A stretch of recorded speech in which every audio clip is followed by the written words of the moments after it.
நம்ம பார்க்க போகிறது ரொம்ப ஈஸியான அருமையான சிக்கன் குழம்பு தான் பார்க்க போகிறோம். இந்த சிக்கன் குழம்புக்கு நம்ம ஃப்ரெஷ்ஷான மசாலாவை அரைச்சி சேர்க்க போகிறோம். அதனால் இது இன்னமும் ரொம்ப டேஸ்ட்டாக இருக்க போகுது. நம்ம சேனலுக்கு நீங்கள் ஃபஸ்ட் டைம்னா சப்ஸ்கிரைப் பண்ணிக்கோங்க, பக்கத்தில் இருக்கிற பெல் பட்டனையும் அழுத்திக்கோங்க. அப்போ தான் நான் போடுற வீடியோஸ் உங்களுக்கு உடனுக்குடனே வந்து நோட்டிஃபிகேஷன் வரும். இப்போ வாங்க வீடியோக்குள்ளே போகலாம். இப்போ சிக்கன் குழம்பு சேர்த்துக்கு நம்ம ஒரு ஃப்ரெஷ்ஷான மசாலாவை தான் அரைக்க போகிறோம். அதுக்கு என்னென்ன தேவைன்னா 8 காஷ்மீரி சில்லி எடுத்துருக்கேன், 3 வரமிளகாய் எடுத்துருக்கேன். காஷ்மீரி சில்லின்னா இந்த மாதிரி ஒரு சுருக்கமாக இருக்கும், அதுதான் வந்து காஷ்மீரி சில்லி. 2 டேபிள் ஸ்பூன் பொட்டுக்கடலை எடுத்துருக்கேன், 1 டேபிள் ஸ்பூன் சோம்பு, சின்ன துண்டு கல்பாசி, ஒரே ஒரு மராத்தி மூக்கு, 1 துண்டு பட்டை, 2 ஏலக்காய், 4 கிராம்பு, 1 டேபிள் ஸ்பூன் சோம்பு, 3 டேபிள் ஸ்பூன் தனியா, 1 வெங்காயம், 2 தக்காளி. இது எல்லாம் தான் இப்போ நம்மளுக்கு தேவை. இப்போ நம்ம அடுத்தது என்ன செய்யுதுன்னு பார்க்கலாமா? ஒரு அடுப்பு மேலே ஒரு பேன் வச்சுக்கலாம். பேன் நல்லா சூடானவுடனே 2 டேபிள் ஸ்பூன் எண்ணெய் சேர்த்துக்கோங்க. நான் கடலை எண்ணெய் தான் சேர்த்துருக்கேன். இப்போ நம்ம எடுத்து வச்ச இந்த மசாலா பொருட்களை எல்லாம் அதில் சேர்த்து நம்ம வறுத்துக்கலாம். அடுப்பை மீடியம் ஃப்ளேமில் வச்சு நம்ம நல்லா பொன்னிறமாக வர்ற வரைக்கும் வந்து வறுத்து விட்டுக்கலாம்.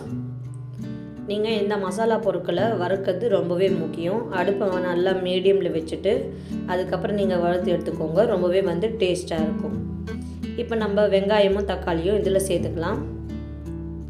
சேர்த்துட்டு வெங்காயமும் தக்காளியும் நல்லா வந்து வெந்து வரணும், அது வரைக்கும் மட்டும் வந்து நம்ம வறுத்து விட்டாலே போதும். இதில் இப்போ 1 டேபிள் ஸ்பூன் அளவுக்கு இஞ்சி பூண்டு பேஸ்ட்டை சேர்த்துக்கலாம். சேர்த்துட்டு நல்லா இஞ்சி பூண்டு பேஸ்ட்டு பச்சை வாசனை போகிற அளவுக்கு நம்ம வதக்கி விட்டுக்கலாம். கூடவே 1 கொத்து கருவேப்பிலையும் சேர்த்துக்கோங்க. கருவேப்பிலை சேர்க்கும்போது தான் மசாலாவுக்கு இன்னமும் நல்ல வாசனையாக இருக்கும். இப்போ சேர்த்துட்டு மசாலா நல்லா பச்சை வாசனை போனோடனே எண்ணெய் பிரிஞ்சு வரும். இப்போ எண்ணெய் பிரிஞ்சு வருதுன்னு பாருங்கள். இப்போ இந்த மசாலாவை நம்ம ஸ்டவ் ஆஃப் பண்ணிவிட்டு நல்லா ஆற வச்சுட்டு நம்ம ஒரு மிக்ஸி ஜாரில் சேர்த்துக்கலாம். தேவைப்பட்டால் கொஞ்சம் போல் தண்ணியை சேர்த்து நல்லா மைய பேஸ்ட்டாக வந்து அரைச்சி எடுத்துக்கலாம். இப்போ அரைச்ச பேஸ்ட்டு ரெடியாக இருக்குது. இப்போ நம்ம அடுப்பை பற்ற வச்சு ஒரு குக்கர் வச்சுக்கலாம். குக்கர் சூடானதுமே 2 டேபிள் ஸ்பூன் அளவுக்கு எண்ணெய் சேர்த்துக்கலாம். எண்ணெய் சேர்த்துட்டு நம்ம கட் பண்ணி வச்சுக்கிற வெங்காயம் சேர்த்துக்கலாம். சேர்த்துட்டு வெங்காயம் வேகிற அளவுக்கு நம்ம வதக்கி விட்டுக்கலாம். இப்போ வெங்காயம் நல்லா கலர் சேஞ்ச் ஆகி வெந்து வந்தாச்சு. இப்போ நம்ம தக்காளியும் சேர்த்துக்கலாம். சேர்த்துட்டு வெங்காயம் தக்காளி வந்து நல்லா வேகணும், அந்த அளவுக்கு நம்ம வதக்கி விட்டால் போதும். ரொம்ப கலர் சேஞ்ச் ஆகணும்னு அவசியம் கிடையாது. இப்போ நம்ம அரைச்சி வச்ச மசாலாவை இதில் நம்ம சேர்த்துக்கலாம். சேர்த்துட்டு மசாலா நல்லா எண்ணெய் பிரிஞ்சு வர அளவுக்கு மட்டும் நம்ம வதக்கி விட்டாலே போதும். ஏன்னா நம்ம ஆல்ரெடி வந்து வதக்கி தான் வந்து நம்ம அரைச்சிருக்கோம், அதனால தான். இப்போ பார்த்தீங்கன்னா நல்லா எண்ணெய் பிரிஞ்சு வருதுன்னு பாருங்கள். இந்த ஸ்டேஜில் நான் கழுவி வச்சுருக்கிற சிக்கனை சேர்த்துக்கிறேன். நான் 1/2 கிலோ நாட்டுக்கோழி தான் எடுத்துருக்கேன். உங்களுக்கு வேணும்னா நீங்கள் பிராய்லர் கோழி கூட எடுத்துக்கலாம். இப்போ சிக்கன் சேர்த்துட்டு ஒரு வாட்டி நல்லா வந்து மிக்ஸ் பண்ணிக்கலாம். அடுப்பை வந்து நல்லா வந்து லோ ஃப்ளேமில் வச்சுக்கல. இப்போ நம்ம ஒரு 5 நிமிஷத்துக்கு இது நல்லா வந்து வதக்கி விட்டுக்கலாம்.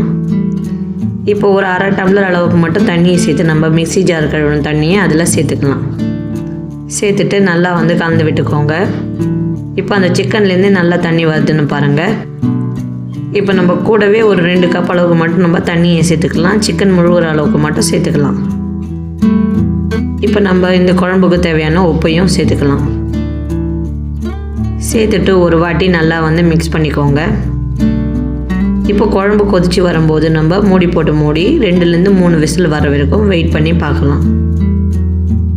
இப்போ 2லேருந்து 3 விசில் வந்தாச்சு. இப்போ நம்ம திறந்து பார்க்கலாம். இப்போ பாருங்கள், அருமையான சிக்கன் குழம்பு ரெடி. நல்லா வந்து எண்ணெய் பிரிஞ்சு வந்திருக்குன்னு பாருங்கள். இப்போ நம்ம மறுபடியும் ஸ்டவ் ஆன் பண்ணிவிட்டு ஒரு வாட்டி கொதிக்க வச்சிடலாம். இப்போ நம்ம பொடியான இருக்கிற கொத்தமல்லியும் சேர்த்துட்டு ஒரு 5 நிமிஷத்துக்கு நல்லா கொதிக்க விட்டு எடுத்தால் அருமையான சிக்கன் குழம்பு ரெடி ஆகிடுச்சுன்னு பாருங்கள். நம்ம சேனலில் நிறைய விதமான நான்வெஜ் ரெசிபி போட்டிருக்கோம், மறக்காமல் அதையும் செக் பண்ணி பாருங்கள். இந்த வீடியோ பிடிச்சிருந்தா ஒரு லைக் கொடுங்க. குக்கிங் வித் ஜோதி தமிழை சப்ஸ்கிரைப் பண்ணிக்கோங்க.